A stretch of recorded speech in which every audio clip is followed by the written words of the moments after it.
Right now at 5, Schreiber Foods halts its multi-million-dollar Carthage expansion project. I got a calm start to the day, and we are looking at additional storm chances as we head into the afternoon. A look at that forecast, get you out the door, coming up. Plus, an event to help more child care facilities set up shop in the 4 states. The 4 states' most watched news starts now. Well, good morning and welcome to the KOAM Morning News. It's 5 a.m. I'm Elise Snowy. And I'm Chris Warner. It is now Thursday. It's April the 24th, and we are continuing to go right on through this month. Yes, there we go. Absolutely. Had a few of those scattered storms yesterday. Right. Thankfully, nothing severe in our area, and that's been the good news actually with our storm chances even into the weekend. Not really expecting too much in terms of severe weather. There could be one of those strong storms here or there, but again, after the last few weeks of severe weather we've had, it's nice to get just some thunderstorms that aren't going to come and cause more problems than they need to. Really nice. Unfortunately, though, we are still looking at that severe threat next week. We'll go over that with you in a minute, but let's go outside first. Well, like I said, we're not actually going to go outside.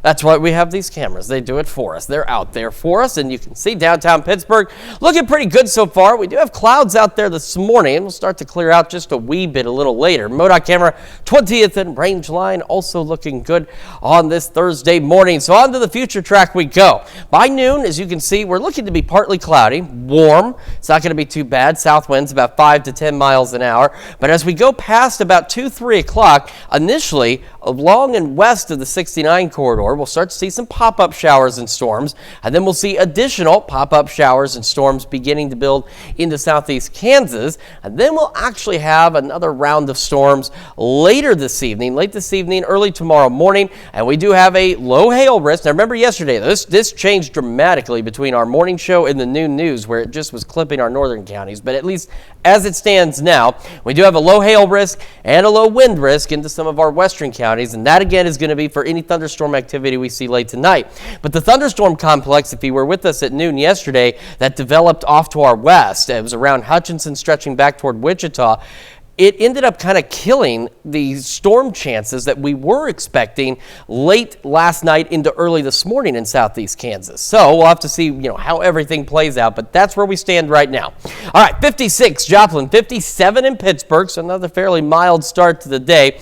Once again, very similar to yesterday too. We got a lot more upper 50s out there, only a couple of low 60s right now, but still a fairly mild beginning. So kids get on the bus. We're looking at partly cloudy skies, upper 50s, southeast winds around 5 to 10. Then by this afternoon, we'll start to see some of those isolated pop-up showers and storms. Upper 70s, south winds at 5 to 10. And again, once we get past about 2, 3 o'clock, we'll see some of those storm chances increasing. Initially, again, we'll be isolated, but then we'll see additional thunderstorm development late tonight, and that will bring us, again, that brief window for maybe a strong storm or two. We'll go over those details with you and go over next week's severe threat with you here in just a few more minutes. Elise?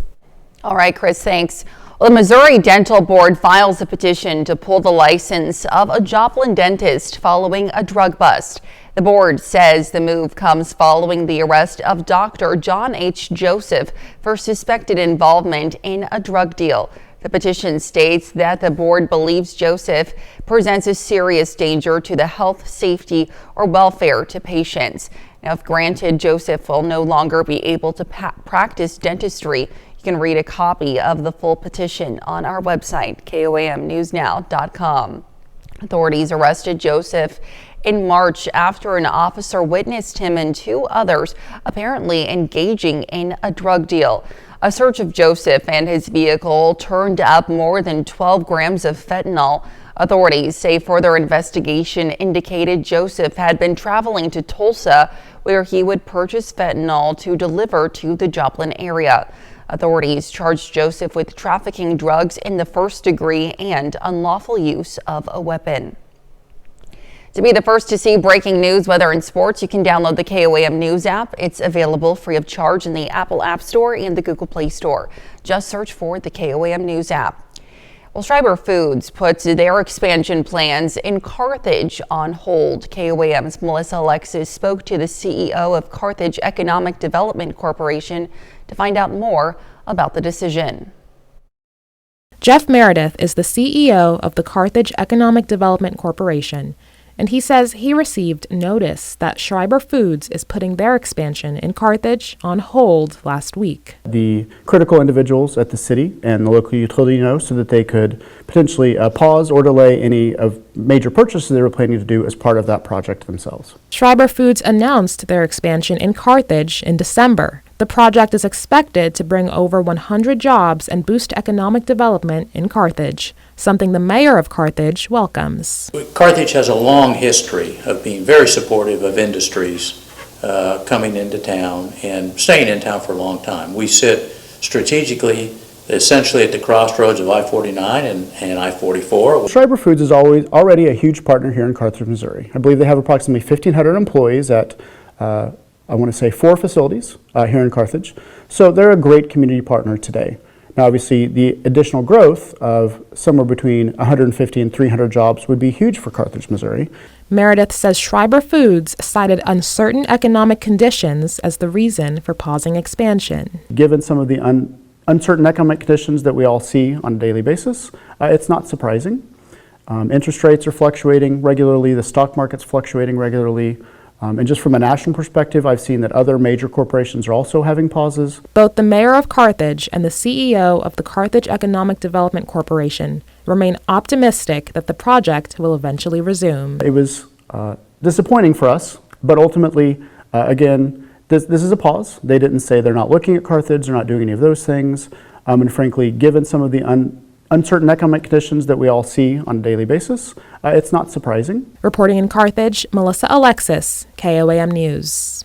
The expansion would include construction of a new production facility of more than 100,000 square feet. Ghetto Tacos teamed up with Arvis Million Meals at Carthage Fire Department yesterday to combat food insecurity among students. According to Arvis Million Meals, Missouri ranks 16th worst in the nation in the percentage of students who are food insecure.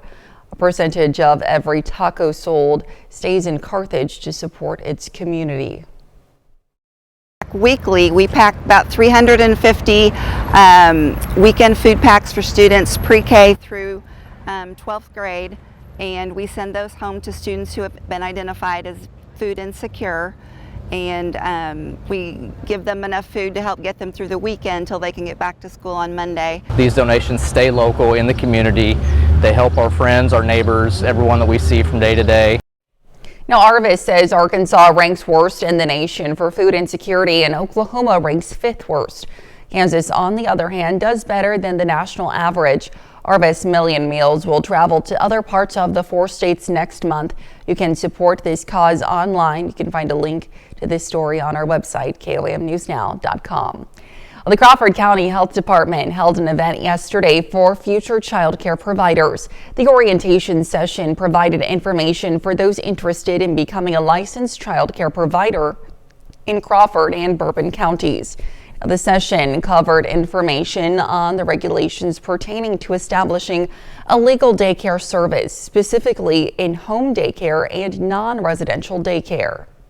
Because whenever you are licensed with the state, that means that you have had an extensive background check, and fingerprinting along with everybody in the home has also gone through that process. Being a licensed provider, you are required to have certain health and safety classes, safe sleep classes, first aid and CPR classes, as well as health and nutrition classes. The Crawford County Health Department provides health services with a special emphasis on the prevention of disease and the education of people in the department's care. The Grand River Dam Authority opened the floodgates on the Pensacola Dam yesterday at the direction of the U.S. Army Corps of Engineers. 4 main spillway and 2 east spillway gates open to release some of the excess water. Now, by some, we mean more than 52,000 cubic feet per second. Now, thanks to KOAM Shannon Becker and Fly Home Aviation in Grove for the bird's eye view. And that's a look at this morning's top stories and weather in our first 7 minutes coming up on the KOAM Morning News. Lamar High School football celebrates its 2024 state championship. We have the details. Plus, a volcano in Costa Rica erupts again for the 2nd time this week. And we have a warm and mostly cloudy day today. We'll have what to expect with Chris Horner in the Skywatch Weather Center. You're watching the KOAM Morning News. We'll be right back. Well, this past December, Lamar High School football capped an incredible playoff run with a 28-25 victory over Fairgrove in the Class II state championship game. Yesterday, they celebrate the players, coaches, and community. Lamar football commemorating its 10th state championship with a ring ceremony in front of hundreds of friends and family members. Tigers players and coaches unveil their shiny new championship rings in front of a packed gymnasium. At the ceremony, the program also announces it will be renaming the football field to Scott Bailey Field, honoring the retiring assistant and former head coach. The championships are all great, and that part's fun, getting to hang banners, getting to do things like this. But it means more to me to get to know the kids and build those relationships more than anything. It's definitely an emotional moment because that could be our last time that we stand as one as a team again, or just on the same floor ever. And I mean, I'll definitely remember it for a long time. Over at Labette County High School, another Grizzly signs yesterday to play her sport at the next level. Labette County High School senior Kaylee Everhart signs her letter of intent yesterday afternoon. She's headed to Southern Nazarene University in Bethany, Oklahoma, where she plans to join the track and cross country teams. Eberhardt is glad to have left a strong legacy in Labette County as part of the Grizzly track and cross country programs and is excited for what's next. I go to Parsons Nazarene Church, and then I found out about them through the church, and I wanted the Christian atmosphere. They all have nice coaches who care about you as like a person. Your academic and spiritual life is like first. Yesterday was the final day of the 2025 MIAA Men's Golf Championship in Jefferson City. After the first two rounds, Missouri Southern was in 6th place as a team, with Pittsburgh State in 10th. The Lions and Gorillas each had one player in the top 15. After the final 18 holes yesterday afternoon, Jeremy Tandoy from Arkansas Fort Smith takes home the individual conference title. Missouri Southern's Britt Coy finishes tied for 8th after shooting 1 under par. His teammate Ben Markman ties for 20th place after a 2-day cumulative score of 3 over. Pitt State's top 2 finishers, Carson Towie and Mason White, both tie for 29th place at 7 over. And here's a look at the team leaderboard. Central Oklahoma is the 2025 MIAA champion. The Broncos finish with a combined score of 7 under. Missouri Southern ties for 5th place with Washburn at 14 over, and Pittsburgh State comes in 10th. As a team, the Gorillas shoot 48 over par. And since it was Wednesday last night, it's time for another Diamond Deep Dive on the Royals and Cardinals. The Redbirds lost their series finale against the Braves in Atlanta yesterday afternoon, 4-1. Nolan Arenado got things started with an RBI double in the top of the first, but that was the only run that St. Louis scored for the entire game. And as we show you the current standings in the National League Central, the Cards fall a bit further. They're in 4th place, 5.5 games behind the Cubs, who are in 1st place. Redbirds start a series against the Brewers on Friday. So a new study suggests that metabolic syndrome is a big risk factor for early dementia. Plus, showers, thunderstorms, scattered in nature, but continuing. A look at your forecast when we come back.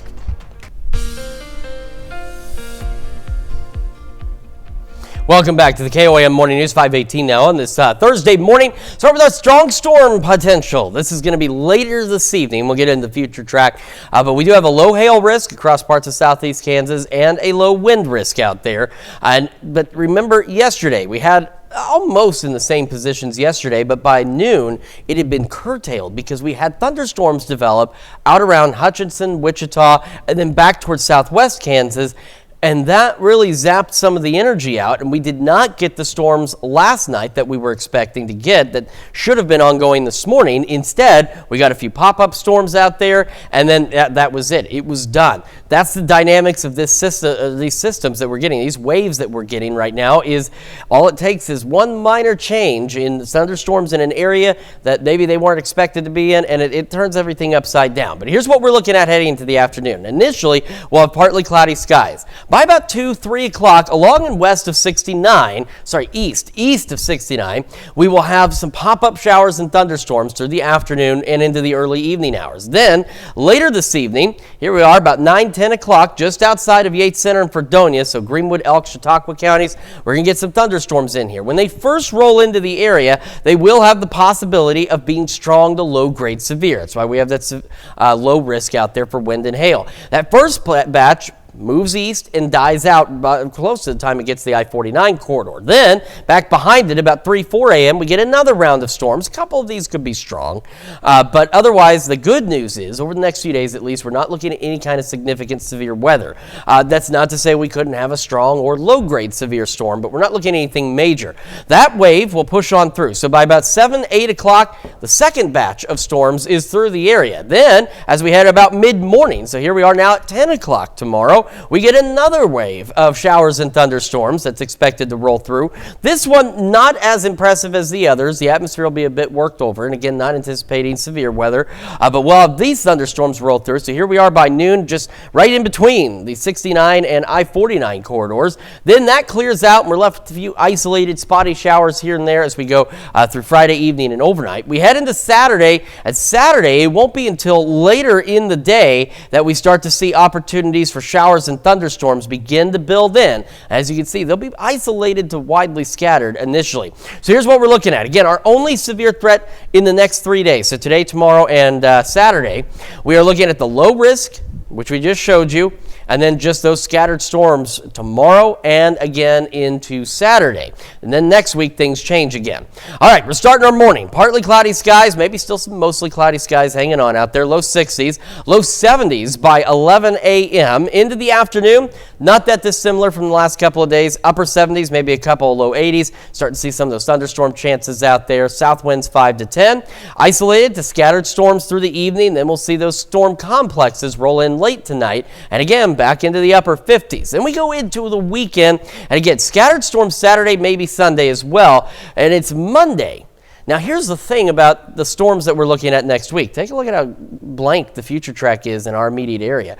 What we see from late Monday into Tuesday and early Wednesday will be scattered storms. We're not looking at a number of storms. We're not looking at a line of storms or anything quite like that, at least not initially. We could get a few more organized storms by Tuesday afternoon and evening across the area, but we're not looking at a ton of storms, especially Monday, but we still have the severe threat. So you can see now the probable box has been added up around the KC Metro. We have the possible risk down here, and then that carries still into Tuesday, but we're not looking at widespread storms at this point. So the storms we see, there may not be a lot of them, but the ones we do see will have that potential to become severe. 70s through again at least Sunday, then we go back about 80 on Monday, more 70s next week, a little cooler by next Friday. That's Check Your Forecast. We'll be back with more right after this. Well, topping Health Watch this morning, a new study suggests that having metabolic syndrome may raise the risk of developing dementia at a young age. A person is diagnosed with metabolic syndrome if they have at least 3 specific risk factors.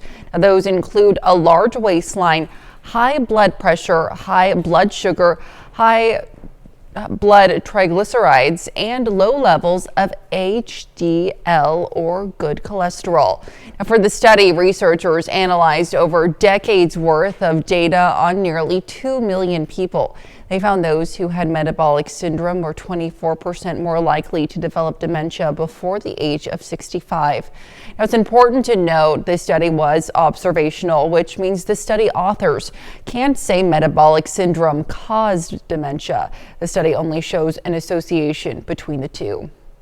Well, students may have a lot on their plates, from practices and performances to end-of-year work. But as the semester starts to wind down, tension tends to shoot up, and sometimes anxiety can look different in children and teens than it does in adults. Mandy Gaither has more on the surprising signs of academic anxiety.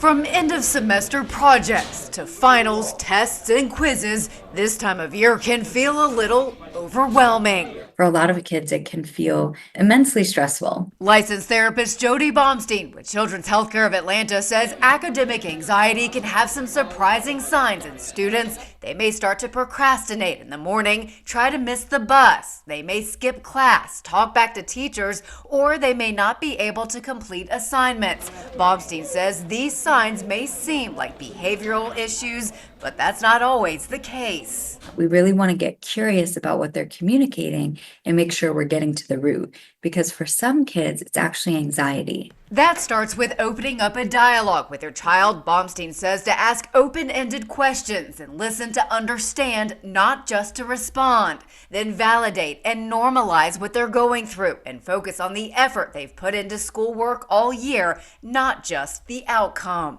If they're worried that they might not get that perfect grade, they're going to be feeling really intense pressure. And if a child seems to really be struggling, Baumstein says reach out for help. They're not able to go to school. They can't sleep. They're no longer engaging in activities they used to enjoy. They're withdrawing from their friends. They're not talking. They're tearful. These are signs you really want to pay attention to. And we don't want to wait until it's bubbled up to a point of crisis. For Health Minute, I'm Mandy Gaither. Now, while it's natural for parents to want to fix everything for their child, Baumstein says that doesn't teach them how to cope with anxiety on their own. Instead, she suggests asking what you can do to help support them. And that's a look at some of today's top health stories. You're watching the KOAM Morning News. And we've got another pretty warm day out there. Some pop-up storms later today. More storms overnight. The latest when we come back. Right now at 5:30, a major healthcare boost for Southeast Kansas that will help build a new primary care clinic.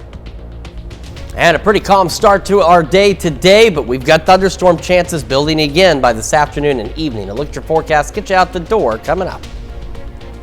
Plus, students in Neosho learn about DNA through simple experiments using strawberries. The 4 states' most watched news starts now.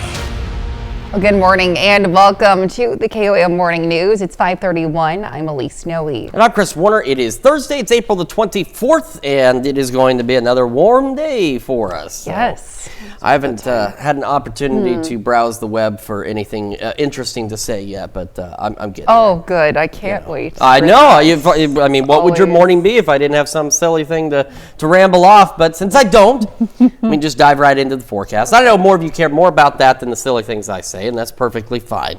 We'll look outside, though. Nothing silly about that. That's our camera. 4th and Broadway, downtown Pittsburgh. Looks pretty good this morning. Taking a look at the MoDOT camera at 20th and Rangeline. There, now it looks better. Again, I think they're just having some bandwidth issues with the MoDOT cameras, because I've noticed this. It's kind of almost a statewide issue where they're dropping out like that here and there. But otherwise, we can see the sky. It's dark, but it's looking pretty good. Future track by this afternoon. We're looking at partly cloudy skies. And after about 2-3 o'clock, we'll start to see opportunities initially along and east of the 69 corridor for some pop-up showers and thunderstorms. And then late this evening and into the overnight hours, we'll see more thunderstorms roll in to parts of southeast Kansas. Some of those could be strong, low-grade severe. We do have a low hail risk highlighted out there, as well as a low wind risk. So again, nothing significant, but nonetheless, a strong storm or two will be possible overnight tonight.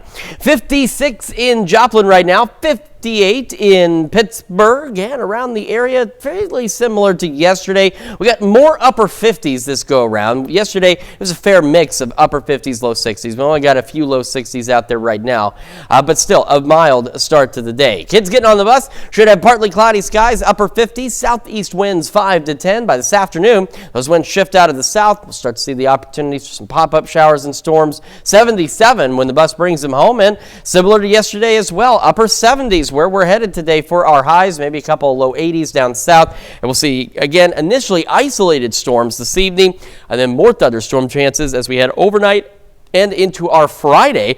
We'll go over those details with you in the full forecast here in just a few more minutes. Elise? All right, Chris, thanks. Well, residents in southeast Kansas will soon have a new location for health care. The Coffeyville Regional Medical Center Foundation received a $300,000 grant to go towards building an almost 16,000 square foot primary care clinic. Now, for the grant provider, James M. Cox Foundation, the effort serves as a way to benefit the community. Gratifying to see just the level of partnership. Cox is a great partner for us from the technology side of what we do, and so for them to step up in this way to show community support through the James M. Cox Foundation is just extremely, it's humbling, honestly. Now, the new primary care clinic will serve not only Coffeyville, but more than 6 rural counties in Kansas. The new clinic should be complete by October of this year. Well, the Girard Public Library was the scene for Conservation Day, an afternoon event featuring fun and education for area kids. Events included a soil drainage activity, shards of pollution river activity, and charades rather. And you heard this right, an edible soil activity. It's really neat to see the kids pick up on new information, and by making it fun and incorporating games, it does help the kids retain that information better, and hopefully they find a way to help conserve and help our earth. The Crawford County Conservation District hosted the event. You may have learned about DNA with a textbook, but how about a strawberry? Well, yesterday, students at Rise Elementary in Neosho got a chance to learn about science hands-on. Dr. Joseph Williams with Kansas City University in Joplin taught the young learners an experiment on how to isolate DNA from the fruit using household items. Now, he hopes students learn to be curious, ask good questions, and how science can relate to everyday life. Well, Springfield, Missouri is selected to host the national kickoff of America's Route 66 Centennial Celebration next year. April 30th, 2026 is the anniversary of when a telegram was sent from downtown Springfield to Washington, D.C., requesting the new transcontinental road be named Route 66. The Missouri Route 66 Centennial Commission is preparing cities across Missouri for the celebration. Now, there will be several events and activities with Missourians encouraged to get involved. The commission says Missouri is investing more than $1 million in these events and tourist attractions. Of all the applications we received, Springfield not only stood out because of the quality and the variety of events it was going to incorporate into a national kickoff, but it just had that wonderful connection to the birthplace of the road, and that just elevated it, and that's why we picked it. A kickoff concert featuring an unannounced A-lister will be held in Springfield's historic Shrine Mosque on the 20th. Now, it'll be live streamed around the world with cut-ins from Route 66 cities across the country. And that's a look at our top news stories coming up this half hour on the KOAM Morning News. Public viewing of Pope Francis's casket continues past midnight to meet crowd demand. Plus, Ukraine and Russia peace talks have been canceled. We'll have the latest. You're watching the KOAM Morning News. Well, topping World Watch, the public viewing of Pope Francis's casket continuing past midnight into today. The viewing, which was supposed to close at midnight Wednesday, was extended to keep up with the large number of faithful wanting to pay their respects. Francis was moved Wednesday morning to St. Peter's Basilica to lie in state for 3 days of public mourning. Now, there are no official numbers at this time of how many people entered the Basilica. Pope Francis died Monday of a stroke at the age of 88, one day after the Easter holiday. Well, a massive volcano eruption in Costa Rica on Wednesday. The Pau volcano, one of the Central American nation's most popular tourist attractions. The volcano is erupting again 2 days after a sudden eruption Monday. The twin eruptions sparking the interest of some volcanists who say volcanoes' seismic activity often goes silent just before they erupt. Now, experts say such calm spells can be warning signs, and health experts predict when an eruption could take place. Now, according to one The seismic signal was quite intense prior to Wednesday's eruption. A powerful earthquake rocks Istanbul, Turkey. The preliminary reading of a 6.2 magnitude earthquake struck Wednesday, causing buildings to shake, sending people running into the streets for safety. Turkey's emergency management says the quake was centered in the Sea of Marmara off Istanbul, and there were several strong aftershocks. No local media is reporting one person was injured after jumping off a balcony during the quake. No immediate word yet on any damage or other injuries. Well, dramatic development in the Ukraine war. A planned meeting in London between top U.S., British, French, and Ukrainian diplomats to push forward a peace deal between Russia and Ukraine was canceled at the last minute. Also Wednesday, Vice President J.D. Vance says negotiations are reaching a moment of truth. Greg Palcutt has the details. A Russian drone hits a bus filled with factory workers in the southern part of Ukraine. 9 killed as peace talks are stalled. A meeting that was supposed to be make or break in London downgraded. Special Envoy retired General Keith Kellogg left to speak with lower-ranking officials after Secretary of State Rubio pulled out, reportedly due to Ukraine's reaction to the U.S. peace deal. We've issued a very explicit proposal to both the Russians and the Ukrainians, and it's time for them to either say yes or for the United States to walk away from this process. The agreement calls for fighting to be frozen along current front lines. No future NATO membership for Ukraine. And U.S. recognition of Russia's annexation of the Crimean Peninsula. There's nothing to talk about. It's our territory, the territory of the people of Ukraine. President Trump posting today about Ukrainian President Zelensky. We are very close to a deal, but the man with no cards to play should now finally get it done. Special Envoy Steve Witkoff set to meet with Russian President Putin Friday. The Kremlin sounding comfortable with the arrangement. We look positively at any peace initiatives. We hope the representatives of the Kyiv regime will also feel the same way. With the Trump administration promising a fast resolution of the conflict, any deal is good. They want to be able to show that they are a broker and maybe a power player. For Ukrainians, who have sacrificed much during this war, peace is not worth any bargaining. Bargaining is simply not possible. President Trump and Ukrainian President Zelensky will be attending the funeral of Pope Francis in Rome on Saturday. Zelensky saying he'd be happy to meet with Trump. The president saying he doesn't know. And that's a look at some of your biggest headlines from around the world. We'll be right back. Welcome back to the KOAM Morning News. It is 5:46 on this Thursday morning, and we are starting with an outlook for our strong storm chances tonight. We'll see if they materialize as exactly planned. With the waves we're getting, this isn't, a typical frontal boundary where things are kind of almost guaranteed in a way with a frontal boundary or something of that nature. These are just waves that are generating pop-up storms. So it doesn't always play out exactly how it looks, but this is what we're looking at as of this hour. We have a low hail risk into parts of southeast Kansas and a low wind risk. This is going to be for late tonight into early tomorrow morning. So let's take a look at what the future track is showing us right now.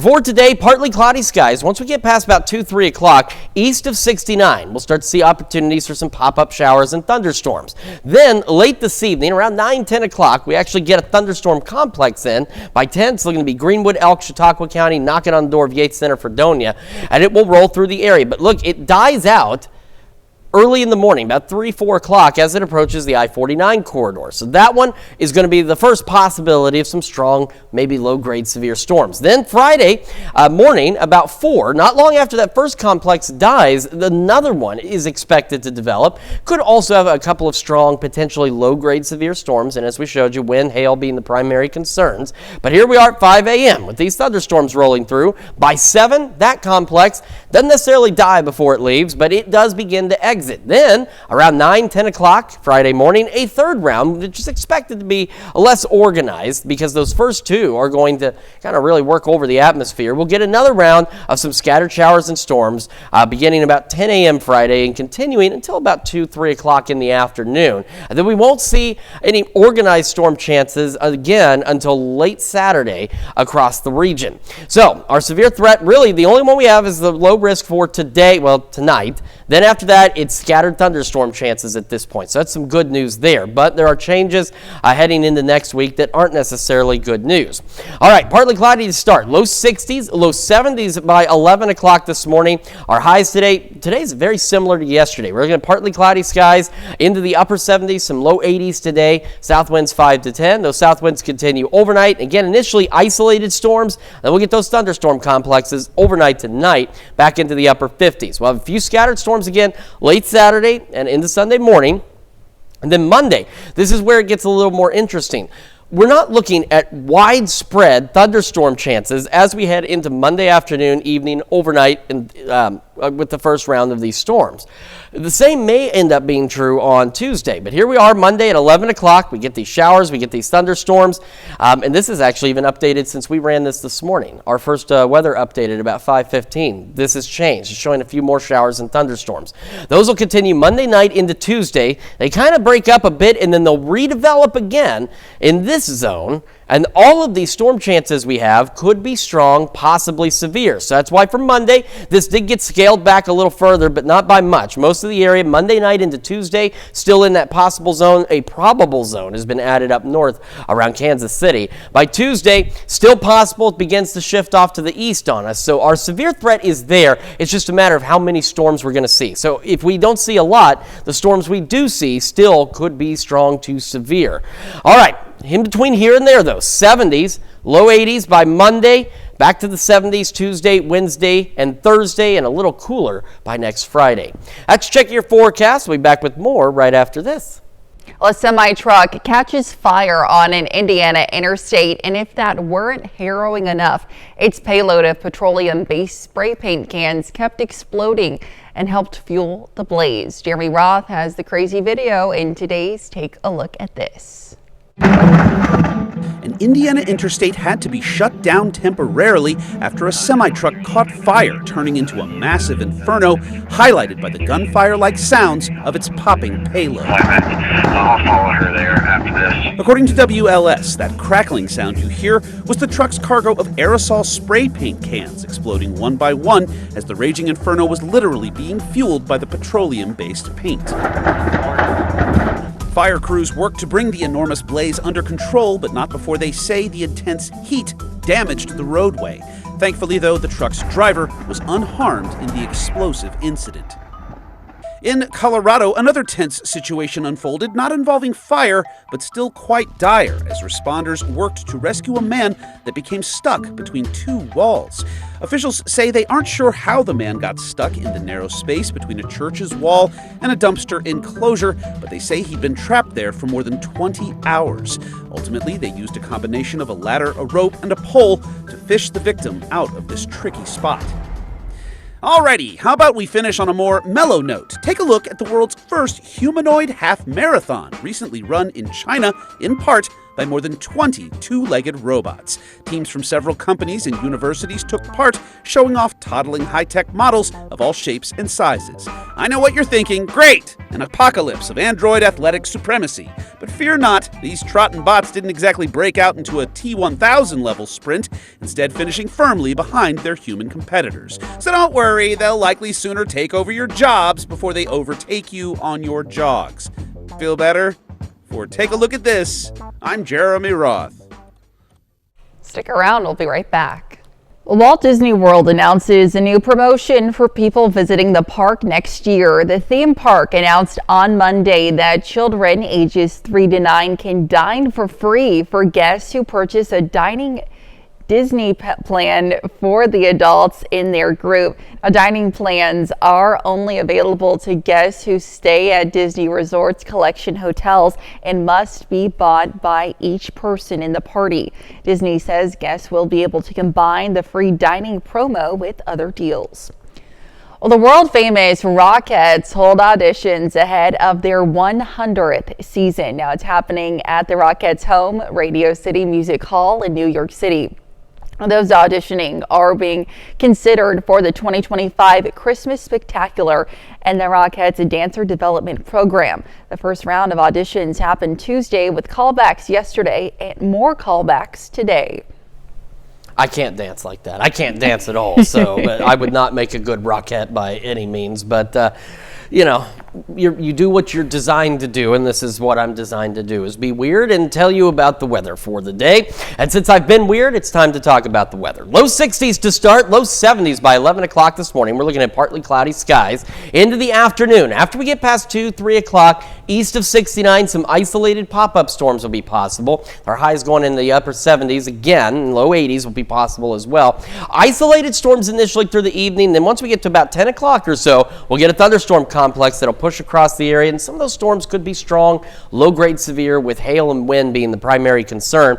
We're still looking at possibly, behind that, 2 additional rounds of thunderstorms for the first half of our Friday, and then we'll clear out by Friday evening. More storms by late Saturday and into Sunday, isolated storm or 2, and then we're watching that severe threat as we head into Monday night, Tuesday, and into early Wednesday morning across the area, something we certainly want to keep an eye on.